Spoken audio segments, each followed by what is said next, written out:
بسم اللہ الرحمن الرحیم الحمد للہ رب العالمین والصلاة والسلام علی سید المرسلین وعلی آلہ وصحبہ اجمعین۔ چمن سے جناب عبدالغفور صاحب وہ یہ کہتے ہیں کہ دوران وضو گھر کی گھنٹی بجی تو وہ گھر کا دروازہ کھولنے کے لیے چلے گئے اور آنے والے کو کہا کہ انتظار کرو، میں وضو مکمل کر کے آتا ہوں۔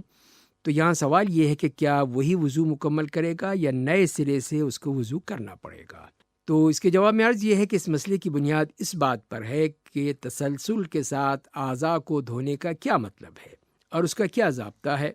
اور کیا یہ وضو کے صحیح ہونے کے لیے شرط ہے۔ چنانچہ جن اہل علم کے ہاں تسلسل کے ساتھ اعضاء وضو دھونا ضروری ہے، وہ اس کا ضابطہ بیان کرنے میں الگ الگ موقف رکھتے ہیں۔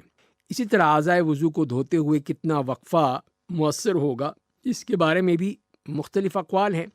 تو حنبلی فقہائے کرام کے ہاں اعضاء وضو کو تسلسل کے ساتھ دھونے کے حوالے سے ضابطہ یہ ہے کہ وضو کرتے ہوئے درمیان میں اتنا وقفہ آ جائے کہ معتدل ماحول میں جسم خشک ہو جائے، اور دوسرا یہ ہے کہ وضو کے اعضاء کے تسلسل کے ساتھ دھونے کے متعلق عرف کو مد نظر رکھا جائے گا۔ چنانچہ جس وقفے کے بارے میں کہا جائے کہ یہ اتنا لمبا وقفہ ہے کہ اسے تسلسل منقطع ہو جاتا ہے،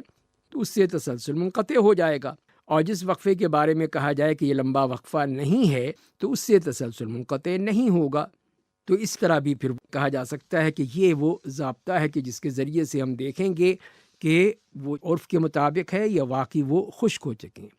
تو سوال میں جو بات ذکر کی گئی ہے وہ صرف دروازہ کھولنا وغیرہ تو اتنا لمبا وقفہ نہیں ہے